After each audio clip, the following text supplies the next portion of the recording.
So feedback as a model. Okay. As I said, I'm Richard. So bit of background about myself. So I'm currently based in Malta. I moved here for 3 months. That was 20 years ago this September. And I can see some of you on the call that were with me in those 20 years, Charlene. I'm from Wales in the UK. My training and coaching style is very experience-based. I'm far from textbook. I don't stand here and go, you must do this and you must do this. I'm very much experience-based because I do know what happens on the other side of the butt, all right? The picture is very apt for feedback. There are times I know when I have floated on a situation far too long rather than having the conversation. And feedback for me has always been the change has always been better. So what I would like you to do, please, is have a look at this picture and let me know which one resonates with you when it comes to giving feedback. Let's say not so great feedback. So you've got to give a little bit of feedback. It's not great. Which is the one that resembles how you feel prior to giving it? Okay. So could it be number 1? So you're happy to do it? Could it be number 8? You shy away from it until it's a must. Could it be number 17? Looks a little bit defensive, so gets quite defensive straight away. Maybe number 12. Didn't go great last time, so I'm going to put this off as much as I can. So put in the chat, which one do you feel resembles you? So number 9. So number 9. Okay, number 5. Oh, nice mix, Great. Number 6. Lots of number 7s. Yeah. Okay, great. Oh, 12, 14. So there's a big mix, which is great. Okay, nice. So today I'm going to give you some tools to be able to prepare effectively and deliver a great feedback session, whether it be positive or constructive. I say constructive. You've heard me say that rather than negative. So from today, I never want you to give negative feedback. Ha ha ha. I hear you all say. Negative feedback is literally stop doing it, you're doing it wrong. There's no impact and there's no help given. Constructive feedback is stop what you're doing, it's wrong, but let me show you how to do it right. So we're providing feedback for what's not happening, but we're also going to have a conversation with regards to how we can make it better, okay? Now, you're going to have 3 types of performers in your teams. You're going to have a developing person. So a developing performer, they're not yet consistently meeting expectations, but they'll get there. They're steady eddies, we like to call them. They are the wheels on the bus. Okay, they're consistently meeting the expectations. All right, they're ticking all the boxes that the business requires. And then we have our overachievers. And the overachievers, they are the people who are ticking all the boxes and exceeding expectations. So they're going above and beyond, okay? So some tips on giving feedback then. It always has to be business effective. Focus on that when you're giving the feedback. There has to be a relation to the business. And if there's no impact to the business, then we don't have the right to give that feedback, okay? Facts. Believe me, people can't argue with facts. They'll try, I know. But having as much of the facts really reduces the challenge. So print off what you need to print off, get what you need to get to go into that meeting to give the constructive feedback in a way that it's going to land, okay? One of the main things for me is context. How many of us have been in a meeting and thought, what the hell is this all about? Okay? I know I have. And that's probably because there was no context given. So give a clear overview or description on what you're talking about. The reality is we need to have an impact to know what's going on. They need to be fully aware of why we're having this meeting with them. Okay. In a meeting, the context could be an agenda. In a one-to-one, it's verbal. They want to take you back to somewhere. They want to go back to yesterday's discussion. Feedback as well should also be regular. You're going to meet your teams quite often, probably daily, weekly, online, face-to-face in the office. But are you having a scheduled one-to-one with your people to talk about their performance? When you think about the meetings that you have on the daily basis with your people, it's probably about what's happening in the business rather than their performance. So that one-to-one really gives you time to sit and talk to them about their performance. How regular are you having that feedback? You may meet daily, as I said. For me, a regular sit-down discussion is once a month, okay, where you're discussing people's performance. The big one for me as well here is future pace your feedback. By setting them a time frame, showing them how it's going to look will just make it more positive for them. For instance, if I'm giving constructive feedback, and let's say I'm doing it 15-20 minute feedback session, okay?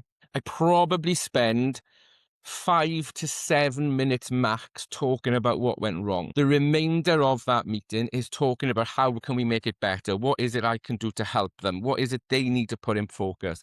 So when they walk out to that room, they're feeling a little bit more upbeat than perhaps when they came in, okay?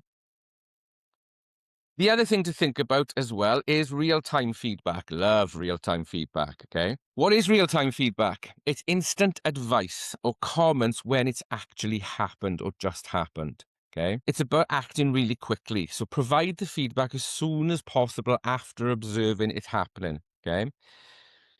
The reason that we're doing it, 2 reasons: improve them and stop it from happening again. Okay. And bigger cases having a detrimental impact on the business. So real-time feedback is a really great thing to do. Now, when you're going to do it, choose your setting. Okay. Make sure it's the right setting. If it might just be, for instance, a quick chat, I've done it at the coffee machine. Whilst the kettle's boiling, there's no one else around, I've had that conversation. Think about it. When your manager says, let's go in a room, what's the first thing you think? Oh, bleep, bleep, bleep. Okay. So sometimes, yeah, you have to go into the room. Other times, you don't need to make it such an impactful thing. Just do it that the employee is going to be comfortable. All right. I've done real-time feedback at their desk as well, okay? Sometimes when it's positive feedback, it's great for others to hear what's going on. Or it just might be a one-liner where I just need them to change something really quickly. So it's an easy conversation, okay? The other thing with real-time feedback is be specific and objective. So focus on the behaviors that you have seen or the actions rather than making assumptions on what's going on. Personally, I love real-time feedback. Not only does it have a great business impact, but it makes one-to-ones quite positive. So rather than waiting 3 weeks to talk about what something's gone wrong, you've talked about it in the real time. So then when you're having your face-to-face one-to-one conversation 3 weeks later, it's remember that conversation we had. Brilliant. You've made improvements. You've done what you needed to do. Okay. So real-time feedback, if you're not doing it, think of ways to kick off and get started on it. Okay. Excuse me. This for me is one of the most important things when you're preparing to give your feedback. Okay. It's feedback in 4 steps. And if you kind of build your prep around these 4 steps, it's very likely that you're going to make sure everything's covered in your session, okay? So key things, the facts, align on them together to make the conversation constructive, because my thoughts might be different to yours, all right? So it's about aligning on what it is that we're talking about. So what was the situation? Here are your facts. So what I'm going to do, guys, is I'm going to just run through and give you an overview, and then I'll give you an example, okay? So what was the situation? Take them back to the actual, what was happening when you viewed or saw the feedback happening. The behavioral issues, refer to them as facts, okay?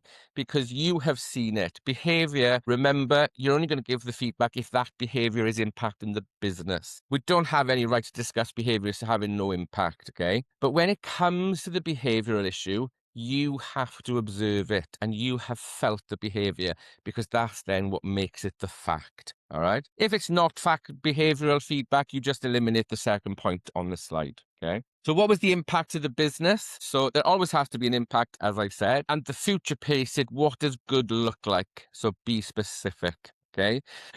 So, Bastian, I just want to take you back to yesterday's meeting where we were discussing the spreadsheets. I did feel that when John was giving his contribution, you were coming across in your answers, you sounded a little bit aggressive. The impact of that, Bastian, is John might not get more involved in other meetings. He might, be eliminated. And I really need his ideas and thoughts. He comes up with some great ideas at times, okay? So ongoing, Bastian, don't not challenge him, but think about how that might come across for him, okay? So I've taken Bastian back to the situation, told him what I felt was a behavioral issue. What's the impact of the business? I'm not going to get the ideas from someone else. And I future pace it. I help Bastian see how we can do it next time. Okay, here it is. Go on, just do it. In the chat, write down what you see, say what you see, or type what you see. Well done. That's exactly what it is. Okay, it's the shit sandwich or the poop sandwich. Absolutely. Okay, so it's definitely the shit sandwich. Okay. Some of you might remember it as the coaching effect. Okay. I remember when I had hair, that's what I was trained. The coaching effect. Okay. We like to call it the shit sandwich. Okay. So in the day when I was actually trained this, and some of you might have used it in the past, people might still be using it. Why avoid it? Because the bread is the nice. Okay. So the bread of the sandwich is say something nice. Okay, and the bit in the middle is what we actually want to say. So think of that bread as the fluffy feedback and the poop in the middle as the feedback that you really want to discuss. Get rid of the bread, remove the fluff, and get straight to the point. It's too confusing. Okay, believe me, the persons won't remember what you've actually said. They'll probably just remember the nice bits. Okay, so Felix, just want to have a quick chat with you. The spreadsheets you're working on, they're amazing. I really love them. Oh, they're great. But the colors are all wrong. The colors need to be in line with the business colors, okay? And you know what, Felix? I love your coffee. You make amazing coffee. What's Felix going to remember? Go on, write it in the chat. What's he going to remember? Is he going to remember the spreadsheets are great? Is he going to remember the colors are wrong? Or is he going to say, my God, Richard makes lovely. Richard said I make the best coffee. 100%, okay? He can't even tell you about his feedback because he's too busy making me another coffee just to keep me happy. Okay? So let's do it again. Let's do it without the bread. Okay, so Felix, just want to have a quick chat with you. The spreadsheets that you're working on, I just would like you to change the colors. They just need to be aligned with the corporate colors of the company. Is that okay? Job done. Okay. I'll discuss how great the spreadsheet is when I'm having an overall conversation with him. But this is a quick piece of feedback that I just need him to have to go away and make it right. Okay. The bread, believe me, the bread is there for us. It just makes us feel more comfortable. And I know because I've experienced it, I've spent far too long on the first piece of bread, just trying to get into that comfortable space. And when I've actually given the feedback and gone to give what I actually want to say, it doesn't land. They completely forget I've just wasted 20 minutes of giving the feedback. So feedback, measurable. Are they measurable? How many times have you said to someone, I need you to do better. You need to be improving. You need to be getting more. Okay. Ensure that when you're actually giving constructive feedback and you're wanting change, that you put measurements in place. When you're asking for improvement, if you don't put measures in place, they have the right to actually come back and tell us that they've done better. So, for instance, I might say to Roderick, you're at 1%. And I need you to do better when the business target is 10%. Okay. So I meet Roderick in a month's time, and Roderick is now at 2.3%. And I say, Roderick, you're still not at the requirement. Roderick has the right to me to say, listen, you said be better, and I'm better, okay? I really have nothing to go with on that then, because at the end of the day, he's done what I've asked him. So put measures in place, especially when you're talking about constructive feedback and you want improvements. Ensure that when you're asking for the improvement, you put measures in place. Okay, so have clear measures so that they can be seen. So, for instance, Roderick, you're currently at 1%. This time next week, I want you to be at 2%. In week 3, I want you to be at 6%. In week 4, 8%. And when we meet at the end of the month, I want you to be at 10%. So we've got clear goals, and the goals are very realistic. Asking to someone to go from 1 to 10, probably unrealistic and quite daunting for the person. Putting the smaller, broken down goals in place, more realistic, more achievable, and gives you some context to discuss when you're having that feedback. Okay. Positive feedback. Believe me, positive feedback as well can be really annoying when we're not told what's great and we don't really know what's great. Okay. So it's most appreciated and effective when we're given it and it's specific. So give context even on positive feedback. You know, think of the times, oh, that was a really good job. Oh, great. That was great. Oh, I really liked that. Thanks. I did my job. Okay. What was it that was great? What was it that stood out? And the other thing with positive feedback for me is give it when it's relevant. All right. So often we say, one of my teams, way back when, I used to say, because they all used to finish at the same time, so they'd log off and I'd say, thanks guys, have a great evening. Thanks guys, enjoy your night. When I actually said thank you to them for things they had done well, I noticed it just wasn't landing. When I asked, they were really open and honest with me, and they said, you say thank you all the time. You tell us thank you all the time. And that for me was fantastic feedback. So I changed my evening goodbyes to, bye guys, have a good evening. And my thank yous landed a lot better. Okay, so even positive feedback, we can do it in a way that can have far more impact. Okay, keep it real as well. So give it when it's meant rather than as a motivator. As I said, I was diluting positive feedback, therefore it was having no impact whatsoever. Okay, so feedback, believe me, it's a gift. So just actually put it in the chat, yes or no. Are you working in a feedback environment? Is your environment one where feedback is given a lot? Nice. Yeah. Good. Brilliant. Good. Someone said no. Okay. Yeah, always. Brilliant. Healthily. Absolutely. Definitely healthily. Nice. Good. So majority very much in a feedback manner. Those that feel that they're not working in that feedback culture, here's your start. Create it. Create it from today. Because treat it as a gift, okay? It needs to be timely. So create the environment for all levels that they can communicate when something could be going better. So when can constructive feedback be a gift? Well, if you focus more on the future pace, you're probably going to be providing help and support for them to go and do it better. And sometimes that's all people need is that knowledge that they've got my back. They're supporting me. They're helping me. Okay. Giving it is great to give positive feedback. It's also good to give constructive feedback when we can see improvements being made as well. One thing I would say to everybody here today is ensure you take it as positively and as impactful from others as you want to be giving it. Okay, so really show, so especially now if you're not working in that feedback culture, have a think about how you can receive feedback and show others that it's good to give it. Okay. Scheduled feedback. So we've talked a little bit about real-time feedback. So real-time was the there and the now. Okay.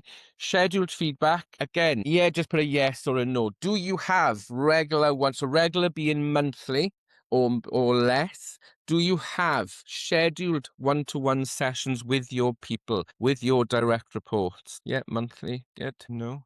Okay. Yeah. Brilliant. Good. Yeah. Nice. From time to time. Yeah. Some people I coach or do training sessions with, a lot of the people say, oh, we do it every 6 months because that's what HR require. Absolutely. I get it. I totally get it. The key thing for me, though, is that's a requirement. That's a requirement from a business. Okay. That's not going to help you align your people, help them, support them, get them to where you want them to be. Okay, so personally, I suggest once a month you get together with your individuals to discuss their performance. All right, so monthly review from you. So you're talking to them. I'll be honest. It's their one-to-one, and I get them to do a lot of the things. I ask them. I say, hi, Bastian, I'm scheduling in your one-to-one. Have a think about these 3 things for us to discuss in your one-to-one. What's gone well the last month? What could have gone better? Never what's gone wrong. What could have gone better? And anything else you wish to discuss. Okay. I guarantee you, if you're going to try this out the first twice, maybe, they're not going to bring anything. Keep going, keep doing it. Once they see it becoming the norm, they'll then go, okay, they want something. And it builds on that one-to-one. Okay. The things that have gone well, if you agree, highlight it, acknowledge it. If you don't agree, I remember align and discuss what it is that can be done differently and help them understand it. What could have gone better? For me, that's not necessarily what's gone wrong. Believe me, if you'd asked me that question last week, I'd have said time. I needed more time. I was out training. I had lots of coaching clients. I had things to prepare for. I needed time. Doesn't mean I'm not good at it, but I could have been better at it last week. Okay. So it's the monthly review from the manager. When there's constructive feedback as well, from my perspective, I would have had real-time conversations with them within the month. So then I'm reviewing how those things have improved. Okay. What are the strengths of the individual? Then let's talk about the development areas. More often than not, they'll bring them. Those things that could have gone better are probably the development areas that we want to focus on. Okay. And then any other business is both agreeing what is required to move forward. Okay. Excuse me. I do always tell my people I'm never going to surprise you in a monthly one-to-one. And the reason I know I won't surprise them is I've already had a conversation with them at some point, because I am real-time feedback king, because it just makes things more positive. All right. The other thing in doing it monthly, when I had to give my 6-monthly HR update, okay, and do a performance review for my people, I've got 6 documents from the one-to-ones that I can be showing and collating. It makes it much easier for me to go back to month 2 and think about what they were doing then. Now, resistance management, okay? You will have, I know, you will have experienced resistance. Okay. Resistance is when you're giving your feedback and there's that challenge, there's that disagreement. Okay. I'll be 100% honest with you here. I would try and shut that down really quickly until I then realize, hang on a minute, let's think about what's happening here. The resistance usually is because what they are thinking is very different to what's going on from your perspective. But concentrate on the facts. Remember the facts, the situation, the future pace, and the business impact. Focus on that. However, sometimes it might be that you need to get their understanding on what they're thinking. Okay. What's the logic? What's their logic? Why are they fighting this? Why are they not understanding it? Check their logic and then look to reset their logic to understand it, maybe from a business perspective, maybe from the impact it's having perspective. State your thoughts, obviously from a factual perspective, and then restate what it is you want to focus on. So check their logic, have the conversation, tell them your logic, and then bring it back to understand it from the business perspective. Okay? Remember, guys, if you do have any questions, just feel free to place them in the chat box. Okay. So managing with different tones of voice. One of the things I notice with leaders is that we stay in a certain element, okay, and we don't move forward to progress what's not happening. Okay. So business tone of voice, okay? We need to manage very differently with the tone of voice. Now, that doesn't mean you need to change your accent or start singing or do anything, okay? Nothing at all. But business tone of voice is when we're focusing on what's not happening to be more effective. So I'll just give you an overview of these 4 tones, okay? So individualistic tone of voice is you and I having a conversation because everything is being focused on. Everything's being done, okay? So it's a good one-to-one. The person's ticking all the boxes and we're doing everything that we can do to support the person. Supporting is when someone is underperforming, all right? So we've identified underperformance for whatever reason it might be. Now, if they're new joiners, they're naturally going to underperform from what the business requirement is, so we'll support them. Hence, that's what probation is for. That's what induction is for. That's what training is for. If it's a long-term employee and they're not doing it, we will support them. Have that conversation first of support. So, John, you're not doing it. Let me show you how to do it. This is how we'll do it. Let's do this together. Let me sit with you and explain. Okay, together we will do it. So I'm showing John that I am going to support him and we're doing it together.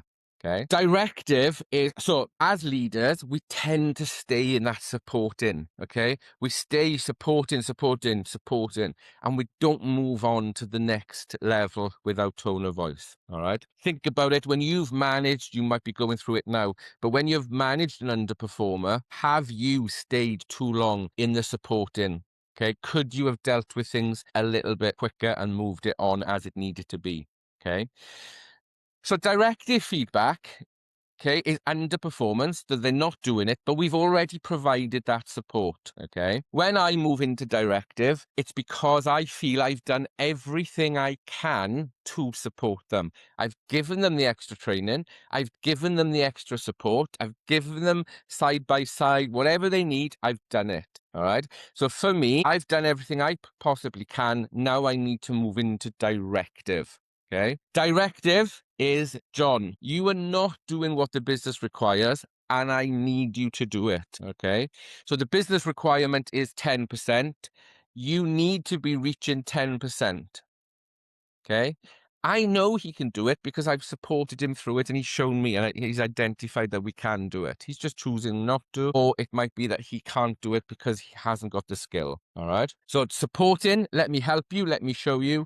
Let's do it together. Directive, is this is what I expect from you. The business requirement is, all right? Now, if you're doing it, great. If you're like, yeah, I need to start this, blame the business. You didn't set the targets. The business has set the targets. So rather than saying, I need you to do it, this is what I expect, say the business requirement is. The business has set the target as 10%. So this is what it is you need to be getting. Okay. After the directive, so it might be that you put in a PIP, a performance improvement plan, or an action plan. They're the same things. You're going to put an action plan or PIP in place, okay? If they pass the PIP, sign it off, and fingers crossed they go back to doing what they should be doing ongoing. If not, it's at that point we need to change our tone of voice again. Okay, and we're changing the tone of voice to a more formal. And this is where we're bringing HR into the picture as well. We have to tell HR that there's going to be a PIP or an action plan in place. That's a business requirement. Okay, so they are fully aware of what's happening. When a formal procedure is then taking place, this is where we're bringing HR in. The PIP hasn't been met, the action plan hasn't been met. We can see that there's no getting past where we are at. So we move to formal, and that's where disciplinary process will begin. Okay. To be honest, it's at this stage HR take over. So don't overthink the formal perspective, because HR will be there to support you. HR are there to support you through it all. But that is where they kind of take over and will proceed for you, okay? That's the four tones of voice. Individual, as normal, everything's going great. Supporting, let me help you, let me show you. Together we will do it. Directive, I need you to do it. The business requirement is. Formal, you haven't met it. Now HR will get involved. Okay. Again, just give me a yes or no. Do you stay in supporting too much? Do you feel, after what we've talked about now, that you might have stayed in supporting too much? Just put a yes or a no in it. Yeah, absolutely. Absolutely. Yeah. And I know, guys, I've done it myself. Yeah. Sometimes as well, we really want to support them. We become that hug. Okay, the hug that they need, and we'll get them there. Sometimes we want to prove ourselves too. Okay, from a business perspective, we can prove ourselves as a leader to definitely focus on being the best for the business. Okay, what I find, I'm very much people orientated, guys. I want the best for the people. So then I have to think, oh, there's a business. You've got to really weigh up, what's the impact on the business? What's the impact on the person? Okay, nice. Good, nice. Thanks, Maria. Maria from HR. I've seen this happen with a lot of managers staying in supporting for way too long. Absolutely, absolutely. Yeah. So what feedback would your team give you? Okay. Interesting. Have a look at these three questions. So how often do you ask for feedback? How often do you get feedback from your people? And how often do you feel it's authentic? So if I was to ask your team, what is it that you do well? What is it that your manager could change or tweak? And what is it they're not doing that they would like you to start doing? What is it you think they would do? Okay. What is it you think they'd say about you if they were to ask this question? Okay. How many of you are already asking your team for feedback? Okay. Brilliant if you are. Fantastic. But ask. They're the best people to give it to you. They're the ones that are working with you day in, day out. Okay. Key thing to think about here is, how can I ask them? Personally, I would put this on the end of my one-to-one email to them. Hi, Bastian.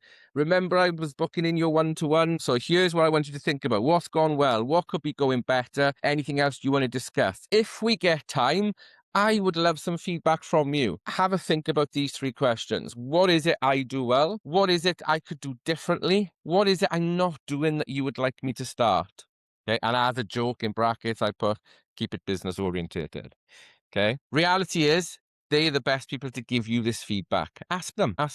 Remember, they'll first think when you start asking, oh God, why the hell are they asking me this? What is it they want? So they probably won't do it. Okay. Keep going. I know it took me about 3 or 4 times before they'd actually, what you do well, they'll bring that quite quickly. The tweaking and the changing and the things that you don't do, sometimes it takes a little bit longer. Okay, nice. So feedback as a style. What style of a leader gives feedback? So a leader teaches, mentors, and helps followers. Okay. The majority of leaders have that impact. They have that style because as leaders, there's one thing that we're doing is we want to make the business better. And to do that, our people have to be better as well. Okay. They advise where improvement is needed, remaining positive. Okay. What happens here is sometimes when it's constructive feedback, we can become quite emotional, especially if we're very business orientated leaders. When something isn't being done, we become quite emotional, and sometimes that has a detrimental impact on the person. It might scare the hell out of them and it'll demotivate them. Okay. So you've got to be really careful about your emotions. So always remain positive and focus on, and if you do struggle with that, I'll be honest, future pace it. What is it you want it to look like? What is it you want them to be doing? Okay. Their focus is to get others to improve their skills. I'll be honest, as a leader, when I was a leader, it was the most interesting, fun part of the job for me. It was what made me enjoy my job because I am seeing people get better. It was like a challenge. Right, this person, I used to love it. New people came in through the door. What's my challenge? Was to get them through training, is to get them to where they need to be, is to get them to feel confident. Okay. And they motivate, inspire, and encourage improvements. As I said, it's really important to do that, but keep it real. Don't motivate if there's nothing to motivate. Don't inspire if you need to work on other things, but always encourage improvements. Think about how you can encourage the improvement, okay? So teach when they don't know how to. Mentor them. Share your experiences to allow them to think of ways to do it themselves, and support them by providing guidance and the right tools to ask them to be better. Okay, so this is the odd bit for me because I love interaction, but I can't get everybody to interact. Okay, so what I would like you to do is I want you to go back now, please, to our little monster blob tree. Okay, and thinking about what we've been talking about and what we've been saying, has your number changed? Only put the new number. If your number's still the same, don't put anything in the chat. If your number's now changed and you're feeling a little different, what number are you feeling now? Go for it. Nice. Some changes. Great. Brilliant. Nice. Great. Lots of number ones. Loving it. Excellent. Brilliant. And guys, don't get me wrong. There will be times where you will have that moment of, oh God, I got to do this feedback. You'll get it. You'll do it. Go back to that 4 steps. What's the evidence? What's the context? What's the fact? Future pace. Okay. Nice. Good. Brilliant. Excellent. So I'm going to try and answer some questions. What we got here. What if someone isn't performing, but I don't have enough evidence, facts to support the feedback or quantifiable evidence? Nice question, Erin. If someone isn't performing and you don't have the evidence, I would say, how do you know that they're not performing? And what is it that you need? So it might very well be that you need to collate evidence from something else. But if you can see they're not performing, there will be some sort of evidence somewhere for you. And it might be that you have to base it on your fact. Okay. Robert asks, how do you take account of what your colleagues are doing when you're solely in a remote environment? It's hard to give constructive feedback when you're not seeing the day-to-day. Absolutely, Rob. It's one of the key things that is causing these things to happen. The one thing is has the business, or have you got the right things in place for the accountability? Is the job being done? If the job is being done, then they're doing it. My kind of take on remote working is, if I'm getting the work that I'm expecting, then the reality is I don't care if you go and do the dishes in between. I don't care if you go and hang washing. Okay. But if you're not doing it, how am I going to be able to see that? What am I not doing it? That for me, Rob, lots of online visual one-to-one discussions. Okay. No Slack, no Teams, no email feedback here. This is something I want to talk to you about. And if it's only remotely I can do it, the best way to do it is on a video call. All right. The reason I do video call as well is I want to see the reaction. I want to see what they're thinking when I'm having this conversation with them. Okay. How would you approach giving constructive feedback to someone when you believe they may not be receptive to it, even if the feedback is supported? Give it, Christina. Just give it. And if it's not understood, get that logic. I would be asking them. So I'm giving you the feedback. Are you understanding it? If you feel that they're not, or if they're not receptive to it, help them understand the benefits of the discussion. Okay. I'm conscious of time. Let me just see if I can have got any more. Yeah. How do you give someone feedback who is great at the job, knowledgeable, but attitude is not right? Angela, love that question. Thank you, and glad I saw it. For me, attitude is it's a overnight change. Okay, so John is doing a great job, but his attitude is really bad and poor. I'm going to have a conversation with him, and I'm going to tell him that that needs to change because this is the impact it's having on the business, and I expect it to change overnight. Believe me, guys, attitude, we can't train and we can't coach it. Think about the times you might have tried. I know I have, and wasted so much time in doing it. Okay. So believe me, you can't train it, you can't coach it. It's a conversation. And I'll be honest, I would say, John, I need to see that change immediately. And I always say, do you understand? I need them to understand I'm expecting a change. But remember, it has to be having a business impact. That's all the time I have for questions, guys. So just to let you know, in the chat, Erica is going to put the link for you to get your certificate and a little bit of a gift from us. Okay. Really hope you've enjoyed the Made You's first webinar. Thank you for your attendance. Thanks for your involvement. And hope to see you on the next one in the coming months. Have a great afternoon and a better weekend. Thanks, guys, for joining. See you.